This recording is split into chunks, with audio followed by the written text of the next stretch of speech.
अमीर चाची से अच्छा गरीब बुआ का प्यार। राहुल, मुझे मेरी चॉकलेट दे दे, वरना मैं तेरी मम्मी को बुलाऊंगी।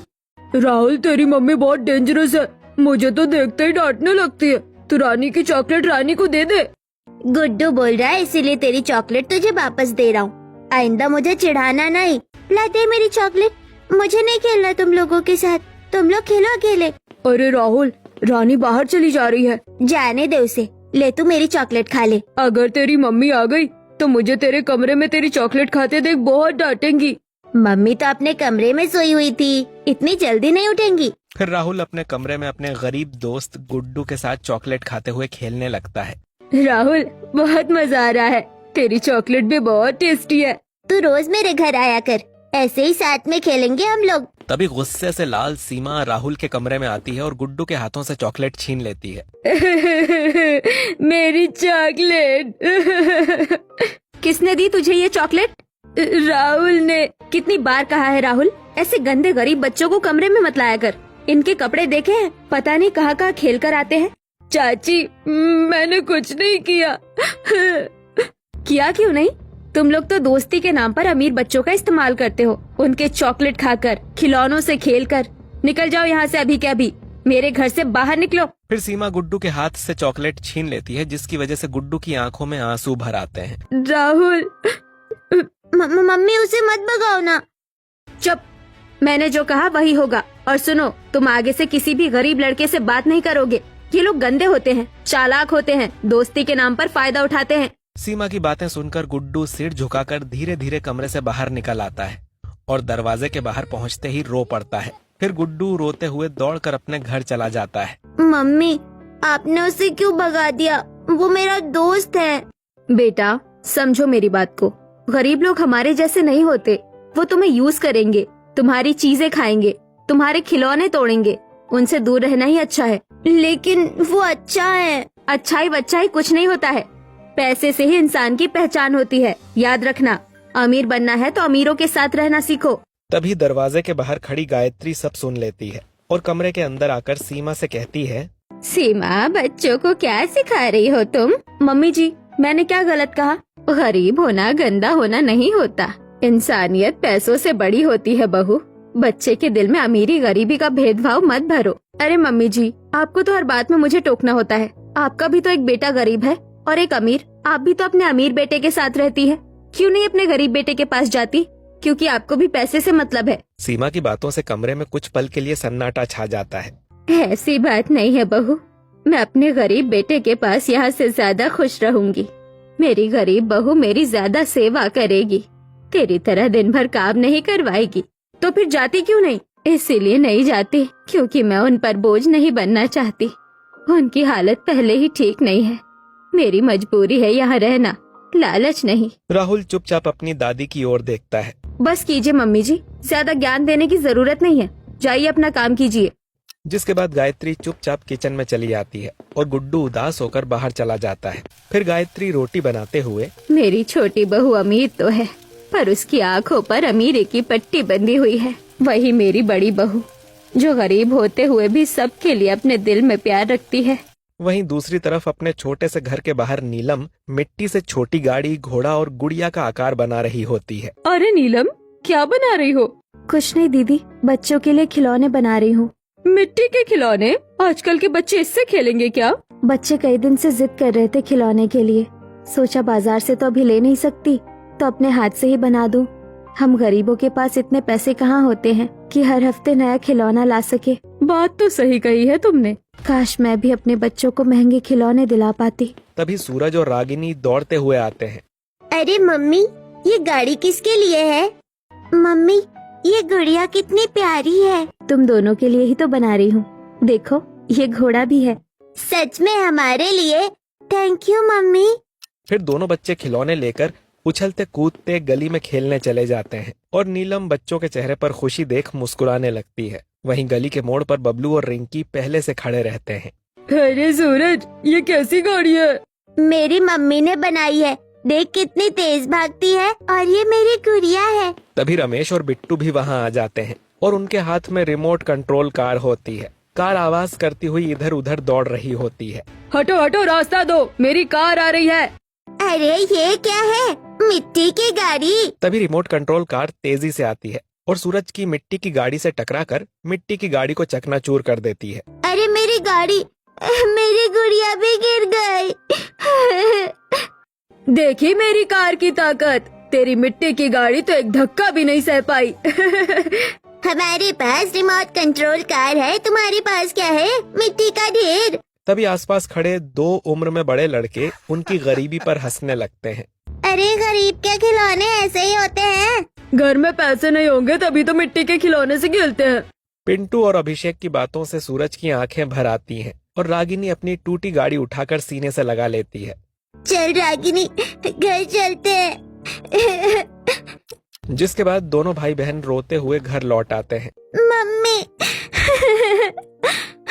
मम्मी, उन्होंने हमारी गाड़ी तोड़ दी। बोल रहे थे कि हम गरीब हैं। नीलम टूटे खिलौने देखती है। उसके चेहरे पर दर्द साफ दिख रहा होता है। किसने तोड़ा बेटा? रमेश और बिट्टू बोले हमारा खिलौना किसी काम की नहीं। मम्मी, सब हंस रहे थे हम पर। अपने दोनों बच्चों को रोते देख नीलम का दिल भर आता है। वो बच्चों को अपने पास बैठा लेती है। रो मत मेरे बच्चों, खिलौना ही तो था। सबके पास अच्छे खिलौने, हमारे पास क्यों नहीं? बच्चों की बातें सुनकर नीलम उदास हो जाती है, पर फिर भी वो अपने बच्चों को समझाते हुए कहती है, अभी मम्मी के पास पैसे नहीं है बेटा, पर मैं दिलाऊंगी, मुझे थोड़ा समय दो। सच मम्मी? हाँ मेरी गुड़िया, पर अभी रोना बंद करो। जो हंसते हैं उन्हें हंसने दो। असली खुशी खिलौनों से नहीं, अपने मन से होती है। पर मम्मी, बहुत बुरा लगा। मुझे पता है, पर तुम मेरे बहादुर बच्चे हो ना, ऐसे रोओगे तो मम्मी को और दुख होगा। फिर दोनों बच्चे धीरे धीरे चुप हो जाते हैं और नीलम उनके सिर पर हाथ फेरकर उन्हें सुलाने लगती है। हे भगवान, मैं मेरे बच्चों को इतना छोटा सा सुख भी नहीं दे पा रही हूँ। नीलम आंगन में पड़ी टूटी मिट्टी की गाड़ी को उठाकर फिर से जोड़ने की कोशिश करने लगती है और ऐसे ही कुछ दिन बीतते हैं और एक दिन नीलम चूल्हे के सामने रोटियां बेल रही होती है। वहीं अभिषेक सूरज को स्कूल यूनिफॉर्म पहना रहा होता है। आ जाओ बच्चों, रोटी तैयार है, पहले खाना खा लो, फिर स्कूल जाना है। मम्मी, आज सब्जी से अच्छी खुशबू आ रही है। मम्मी, मेरे लंच में थोड़ा ज्यादा सब्जी रखना। चलो जल्दी खा लो बच्चों, नहीं तो देर हो जाएगी। ये लीजिए आपका टिफिन, आज सब्जी थोड़ी कम है। जितना है उतना ही काफी है। भगवान ने गरीबी दी है तो संभालना भी सिखाया है। फिर पूरा परिवार साथ बैठकर सुबह का नाश्ता करता है और नाश्ता करने के बाद चलो मैं तुम्हें स्कूल छोड़ देता हूँ। ठीक है पापा। पापा, आप जल्दी आना। अभिषेक बच्चों को साइकिल पर बैठाकर स्कूल की तरफ निकल जाता है और रास्ते में समझाते हुए उनसे कहता है, अच्छे से पढ़ना और कोई कुछ कहे तो ध्यान मत देना, पढ़ाई से ही तुम्हारा भाग्य बदलेगा। जी पापा। बच्चों को स्कूल पहुंचाकर अभिषेक फैक्ट्री पहुंचता है और कॉपियां बनाने के काम में लग जाता है। 400 की दिहाड़ी है, पर इस दिहाड़ी से बच्चों की फीस और राशन निकल जाता है। वहीं दूसरी तरफ स्कूल में क्लास चल रही होती है। बच्चे हॉलीडेज की बातें कर रहे हैं। मेरे हॉलीडे स्टार्ट होते ही मैं अपनी फैमिली के साथ पहाड़ घूमने जाऊंगा। हम लोग तो शहर से बाहर रिजॉर्ट में रहेंगे। भैया, हम कहाँ जाएंगे? पता नहीं। तभी 2 बड़े लड़के सूरज और रागिनी के पास आ जाते हैं। अरे तुम लोग कहीं नहीं जाओगे। ये लोग भिखारी हैं, इनको कौन बुलाएगा अपने घर? हम भी जाएंगे। कहाँ जाओगे? किसी ने बुलाया है क्या? हम दादी के घर जाएंगे। दादी भी सोचती होंगी ये लोग आए हैं, अब खर्चा और बढ़ाएंगे। सुमित की बातों से क्लास में कुछ बच्चे हंसने लगते हैं। सूरज और रागिनी की आंखें भर आती हैं और फिर छुट्टी के बाद दोनों बच्चे घर आ जाते हैं। मम्मी, सब बोल रहे थे हम गरीब हैं। सब घूमने जा रहे हैं, हम क्यों नहीं जाते कहीं? बेटा, घूमने में खर्च होता है, अभी घर की हालत तुम जानते हो। तो हम कभी नहीं जाएंगे। तभी अभिषेक भी काम से लौटता है। क्या हुआ? हम भी कहीं घूमने जाना चाहते हैं, नानी घर, मामा घर, कहीं भी। हमारे पास कौन है? तुम्हारे पापा का एक ही भाई है, वही तुम्हारे चाचा चाची। तो हम उन्हीं के घर चलेंगे, दादी भी तो वही है। वो कैसे होंगे तुम्हारी अमीर चाची? अरे इतनी भी बुरी नहीं है, अब उनके भी बच्चे हैं, समझेंगी बच्चों का मन, और माँ भी तो वही है। कहीं बच्चों का दिल फिर ना टूट जाए। मम्मी, हम अच्छे से रहेंगे, हम किसी को परेशान नहीं करेंगे। ठीक है, अगर तुम्हारे पापा कह रहे हैं तो चले जाना। बस तय रहा, कल मैं खुद छोड़ आऊंगा। जिसके बाद अभिषेक सीमा को कॉल पर अपने बच्चों के आने की खबर दे देता है और अगली सुबह अपने बड़े किचन में सीमा कुछ चीज इधर उधर रख रही होती है। हे भगवान, मेरी गरीब जेठानी के दोनों बच्चों को यहीं आना था। अब ये भूखमरे यहाँ रहेंगे तो मेरे घर का क्या हाल होगा। ये गरीब बच्चे सबसे पहले मेरे किचन पर ही ढाबा मारेंगे। जिसके बाद अमीर चाची फ्रिज खोलकर चॉकलेट के डिब्बे निकालती है और बिस्किट के पैकेट उठाती है। फिर सबको अलमारी की ऊंची शेल्फ पर रखकर ताला लगा देती है। वो गरीब बच्चे सबसे पहले तो इन्हीं चीजों पर टूट पड़ेंगे। सबसे पहले इन्हें छुपा देती हूँ। तभी पीछे से गायत्री अंदर आती है और सीमा को सब छुपाते हुए देख लेती है। बहू, ये सब क्यों छुपा रही हो? इसीलिए कि आपकी बड़ी बहू के भूखमरे बच्चे आ रहे हैं। बहू, वो भी तो बच्चे हैं, इस घर के ही खून है। खून होंगे आपके लिए, मेरे लिए तो बोझ है। अगर उन्हें देना है तो अपने पैसे से खरीद कर दीजिए। मेरे बच्चों की चीजें कोई नहीं छुएगा। बहू, इतना फर्क मत रखो बच्चों में, फर्क तो है ही। और सुन लीजिए, ये सब जो घर पैसा है ना, ये मेरे पापा की मदद से बना है। नहीं तो आपका बेटा पहले आम आदमी था, मेरे पापा ने ही ये सब खड़ा कराया है, इसीलिए ज्यादा मत बोलिए। जिसके बाद गायत्री चुप हो जाती है और सीमा सीधे बच्चों के कमरे में आती है, जहाँ राहुल और रानी खिलौनों के साथ बैठे होते हैं। सुनो दोनों, तुम्हारे गरीब भाई बहन आ रहे हैं। सच मम्मी? मजा आएगा, हम साथ खेलेंगे। खेलना कूदना कुछ नहीं। अगर वो कहे कि खिलौने निकालो तो कहना हमारे पास खिलौने ही नहीं है। क्यों मम्मी? वो तो हमारे भाई बहन है। भाई है तो क्या, अपनी चीजें किसी को मत देना। खिलौने नहीं, कपड़े नहीं, जूते नहीं, कॉपी किताब भी संभाल कर रखना। इतना सब क्यों मम्मी? क्योंकि वो लोग दीमक की तरह होते हैं, धीरे धीरे तुम्हारी सारी चीजें ले लेंगे, तुम्हें अपने जैसा बना देंगे, समझे? गरीब लोग ऐसे ही होते हैं। लेकिन दादी तो कहती है सब बराबर है। दादी पुरानी सोच की है, तुम मेरी बात मानो, अपनी कोई चीज मत देना, खाने को भी नहीं। तभी बाहर से विकास की आवाज आती है। सीमा, बच्चों को बहुत गलत बातें सिखा रही हो तुम। चाहे जो हो, मैं अपने बच्चों को ऐसे ही सिखाऊंगी। तभी दरवाजे पर हलचल होती है।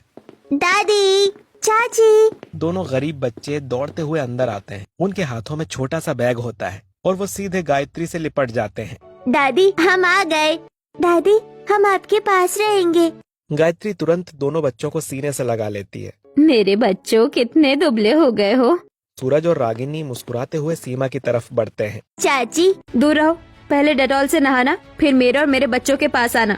इतना कहकर सीमा मुंह बनाकर पीछे हट जाती है और फिर कुछ समय बीतता है और सीमा और सभी रात का खाना खा रहे होते हैं कि तभी चाची, हमें भी भूख लगी है, हमें भी थोड़ा खाना दे दो। तुम भूखमरों को तो हर वक्त भूख ही लगी रहती है। सीमा उठकर किचन में जाती है और थोड़ी देर बाद 2 सूखी रोटियां और 1 प्याज लाकर अलग थाली में पटक देती है। लो, ठूस लो। चाची, हमें भी पनीर की सब्जी चाहिए। हमें भी वही खाना है जो सब खा रहे हैं। पनीर खाना है तो जाओ अपने गरीब माँ बाप के पास, मेरे घर में तुम्हें यही मिलेगा। दोनों बच्चे चुप हो जाते हैं। भूख के आगे आंसू रुक जाते हैं और वो सूखी रोटी तोड़कर खाने लगते हैं, जहाँ दूर खड़ी गायत्री सब देख रही होती है। कैसी अमीर चाची मिली है इन मासूमों को, बच्चों से भी बैर। ऐसे ही दिन गुजरता है और एक दोपहर सभी बच्चे बाहर खेल रहे होते हैं और राहुल की रिमोट कंट्रोल कार जमीन पर दौड़ रही होती है और सूरज उसे ध्यान से देख रहा था। राहुल, हमें भी थोड़ी देर खेलने देगा? हाँ, पकड़, ध्यान से चलाना, गिराना मत। सूरज कंट्रोल पकड़ता है और कार धीरे धीरे आगे बढ़ती है। रागिनी ताली बजाती है। भैया, देखो कितनी तेज से जा रही है। तभी सीमा बाहर आती है। ये क्या हो रहा है? वो झटके से सूरज के गाल पर थप्पड़ मारती है और कंट्रोल छीन लेती है। तुम्हारी हिम्मत कैसे हुई मेरे बच्चों के खिलौने छूने की? चाची, राहुल ने ही दिया था। और तुम दोनों, मैंने मना किया था ना अपनी चीजें किसी को मत देना। मम्मी, वो खेल ही तो रहे थे। अगर आगे से अपने खिलौने किसी को दिए ना तो मैं तुम्हें भी नया खिलौना नहीं दिलवाऊंगी। हाँ, हमने कुछ नहीं किया।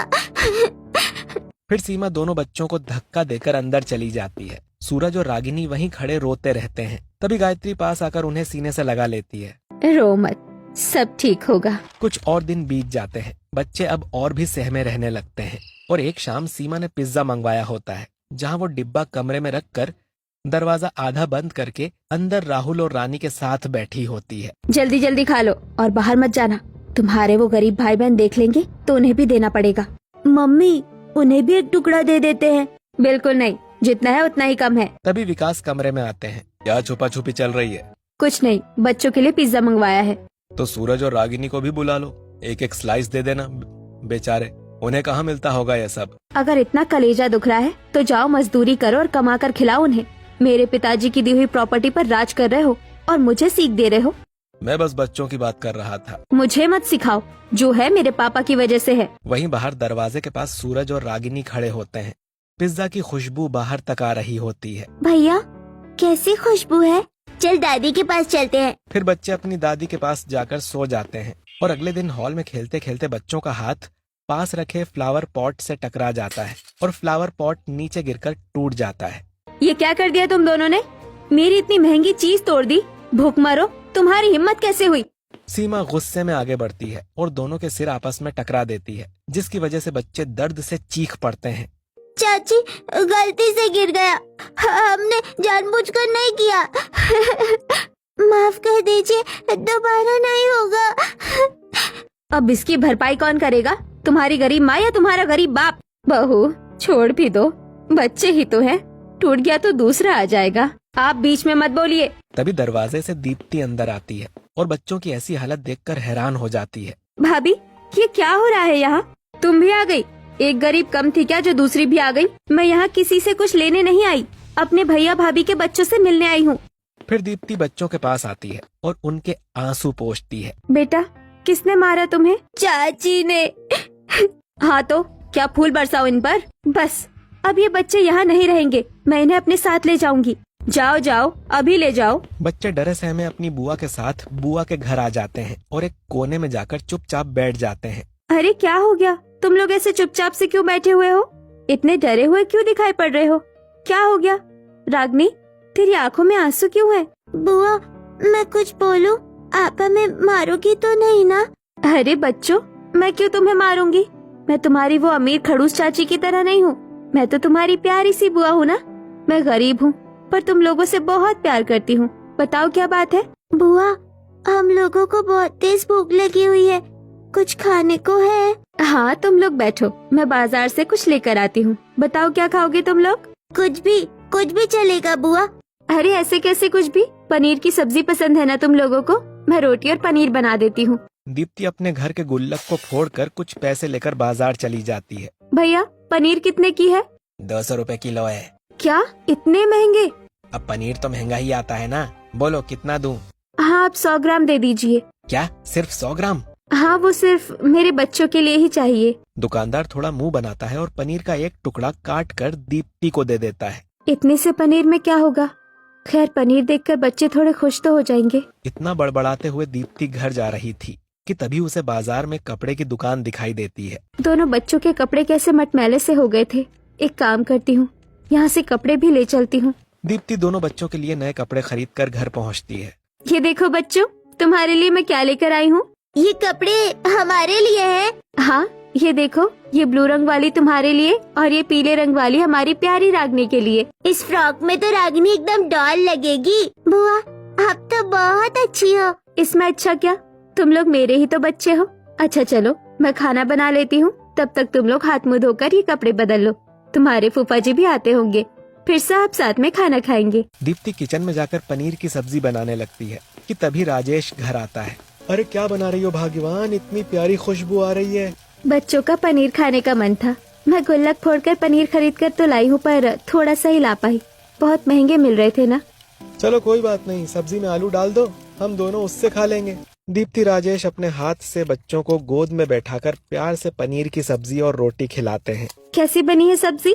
बहुत टेस्टी बनी है, बहुत दिनों बाद इतना टेस्टी खाना खाया। लो और खाओ, मन भर के खाना, शर्माना मत। दीप्ति प्यार से बच्चों को खाना खिलाकर सुला देती है। उसके बाद दीप्ति और राजेश खुद आलू की सब्जी रोटी खाते हैं। फिर ऐसे ही कुछ दिन बीतते हैं। क्या हुआ तुम लोगों को, इतने उदास क्यों हो? हम बोर हो रहे हैं। बस इतनी सी बात? पास में इतना बड़ा पार्क है, बहुत सारे बच्चे आते हैं खेलने के लिए। मैं आज शाम को तुम दोनों को वहाँ ले जाऊंगी। दीप्ति बच्चों को लेकर शाम को पार्क जाती है, जहाँ पर बहुत सारे बच्चों के झुंड के साथ रागिनी और सूरज भी खेलने लगते हैं। भैया ये रिमोट कंट्रोल गाड़ी मुझे भी एक बार खेलने के लिए दीजिएगा। तेरी हैसियत नहीं है इस गाड़ी से खेलने की, चल दूर हट। आकाश इतना कहकर सूरज को जोर से धक्का दे देता है और सूरज रोते रोते दीप्ति के पास आता है। अरे क्या हो गया बेटा, तुम रो क्यों रहे हो? वो आकाश ने ना, उन्होंने सूरज भैया को धक्का मारा था, वो गिर गए थे, उन्हें चोट आई है। क्या? क्यों? हाय दया, कितनी गहरी चोट आई है। मैं मरहम लाती हूँ। पर पहले ये बताओ उसने धक्का मारा क्यों? उनके पास एक रिमोट कंट्रोल गाड़ी है जिससे खेलने का भैया को भी मन हो रहा था। भैया ने गाड़ी मांगी तो आकाश ने धक्का देकर दूर भगा दिया और कहने लगा, तेरी हैसियत नहीं है इस गाड़ी से खेलने की। क्या? ऐसी कौन सी खिलौने की गाड़ी है? बताओ, मैं दिलवाऊंगी तुम्हें। पर वो रिमोट कंट्रोल गाड़ी है, बहुत महंगी आती है बुआ। मेरे बच्चों के लिए क्या महंगी क्या सस्ती, कितनी भी महंगी हो मैं वो गाड़ी तुम्हें दिलवाऊंगी। फिर दीप्ति बच्चों को लेकर घर आती है और राजेश को सारी बात बताती है। अरे पागल हो गई हो क्या? रिमोट कंट्रोल कार कम से कम 2000 की आती है, इतने पैसे कहाँ से लाएंगे? देखती हूँ, पर जो भी है मैं ये गाड़ी तो अपने बच्चों को दिलाऊंगी। कल सुबह जाकर पड़ोस में पूछूंगी कि किसी के पास ब्लाउज या सूट सिलने का काम होगा तो वो सिल दूंगी, थोड़े पैसे आ जाएंगे। अगले दिन दीप्ति आस पड़ोस की महिलाओं से काम मांगती है और दीप्ति को साड़ी में पीको फॉल करने का काफी सारा काम मिल जाता है। चलो, इतनी साड़ियों में पीको फॉल का काम मिल गया है, इससे 2000 तो बन ही जाएंगे। शादियों का सीजन है और इतना सारा काम तुम्हें मिल तो गया है, पर तुम अकेले इतना सारा काम कैसे करोगी? 2 रात जागकर भी काम करना पड़ा तो कर लूंगी, पर मैं अपने भाई के बच्चों को उनके पसंदीदा खिलौने दिला कर रहूंगी। ऐसे ही 2 रात बिना सोए दीप्ति लगातार काम करती है और अगले दिन पैसे मिलते ही बच्चों के लिए वही रिमोट कंट्रोल गाड़ी खरीद लाती है। बुआ, आप सच में इतनी महंगी गाड़ी खरीद लाई? अरे तुम्हारे सामने महंगी क्या और सस्ती क्या? जाओ, इससे जाकर खेलो और उस आकाश को बोल दो तुम्हारी बुआ के होते हुए कुछ भी तुम्हारी हैसियत से बाहर नहीं है। थैंक यू बुआ, मैं अभी जाकर आकाश भैया को दिखाता हूँ। अरे रागिनी, तुम्हें क्या हो गया? तुम इतनी उदास क्यों हो? बुआ, आपने भैया को रिमोट कंट्रोल गाड़ी दिलाई पर मुझे तो कुछ भी नहीं दिलाया। अच्छा, ये बात है, तो बताओ क्या चाहिए हमारी गुड़िया को? बुआ, मुझे खिलौने नहीं चाहिए, मुझे पिज्जा खाना है। बस इतनी सी बात? कल ही मैं तुम्हारे लिए पिज्जा लाऊंगी। फिर दीप्ति रात भर जागकर फिर कुछ काम करती है और अगली शाम को बच्चों के लिए पिज्जा और कोल्ड ड्रिंक लाती है। अरे अरे वाह, आप तो सच में पिज्जा और कोल्ड ड्रिंक लाई हो, आप बहुत अच्छी हो बुआ। हाँ, ईस्ट हो या बेस्ट, हमारी बुआ ही है बेस्ट। इतना कहकर बच्चे खुशी से दीप्ति को गले लगा लेते हैं। ऐसे ही कुछ दिन बीतते हैं और बच्चों की वेकेशंस पूरी हो जाती है और बच्चे दोबारा अपनी अमीर चाची के घर चले आते हैं। दादी, पता है बुआ ने हमें बहुत प्यार से रखा। बुआ बहुत अच्छी है, हम लोगों से बहुत प्यार करती है। पास खड़ी सीमा ये सब सुन रही होती है। 10 दिन अपनी गरीब बुआ के पास क्या रहकर आए, उसी के गुनगान गा रहे हैं। इन्हें तो मैं कल बताती हूँ और इनकी गरीब बुआ की तो मैं। फिर सीमा अपने कमरे में आती है और राजेश को फोन करती है। फिर आवाज बदल कर, हेलो दीप्ति, अपने पति को उल्लू बनाकर आज घूमने चलोगे ना? हेलो, कौन? तेरे बीवी का आशिक। इतना कहकर सीमा फोन रख देती है। वहीं राजेश, दीप्ति तुम मुझे धोखा दे रही हो। वहीं दूसरी तरफ अगली सुबह सीमा सूरज को बर्फ के पानी से नहलाती है। चाची, पानी बहुत ठंडा है, मुझे नहीं नहाना। रुक ना। फिर सीमा सूरज को एसी वाले रूम में एसी चलाकर बंद करके चली जाती है, जिससे सूरज को बुखार आ जाता है। फिर अभिषेक सूरज और रागिनी को अपने घर लेकर आता है और नीलम सूरज को गीली पट्टी करते हुए कहती है, कहा था ना मेरे बच्चों को कहीं मत भेजो, पड़ गए ना बीमार, अब मैं क्या करूं? नहीं चाची, मत मारो चाची। देख रहे हो मेरे बच्चों की अमीर चाची ने बच्चों के मन में कितना डर बना दिया है। बुआ बचा लो बुआ। बुआ का नाम क्यों ले रहा है? तभी दीप्ति, गायत्री और विकास नीलम के घर आते हैं और दीप्ति तुरंत सूरज को अपने गोद में उठा लेती है। कुछ नहीं होगा मेरे बच्चे, सब ठीक हो जाएगा। आप सब यहाँ। मुझे माफ कर दीजिए, मेरे होते हुए सीमा ने बच्चों के साथ ऐसा किया। मैंने अपने सारे रिश्ते नाते तोड़ दिए हैं। अब हम लोग पहले की तरह साथ में रहेंगे। पर ऐसा क्यों? ऐसा क्या हुआ? मैं बताता हूँ। मेरा कोई आशिक नहीं, पर आपको ऐसा क्यों लगा? किसी का फोन आया था, खुद को तुम्हारा आशिक बता रहा था। नंबर चेक करवाते हैं, अभी पता चल जाएगा। फिर हमें पता चला फोन सीमा ने किया था। फिर मैंने माँ जी को बताया। फिर हुआ यूं कि बता बहू, क्यों किया तूने मेरे बेटे के साथ ऐसा? आप बहुत बोलने लगी है, निकल जाइए मेरे घर से। आपके लिए मेरे घर में कोई जगह नहीं है। इतना कहकर सीमा गायत्री को धक्का दे देती है। तभी विकास गायत्री को संभालते हुए भड़क जाता है। बहुत घमंड है तुम्हें अपने पैसों पर। आज से तुम अपने पैसों के साथ ही रहना। मैं अपने बच्चों और अपनी माँ के साथ हमेशा के लिए जा रहा हूँ। अब मुझे सीमा से नफरत हो गई है। अब मैं कभी उस नीच औरत के पास नहीं जाऊंगा। हम सब दोबारा से साथ में रहेंगे। फिर पूरा परिवार साथ में रहने लगता है। वहीं दूसरी तरफ सीमा खुद को अकेले पाकर बहुत पछताती है और अपने कमरे में रो रो कर मर जाती है।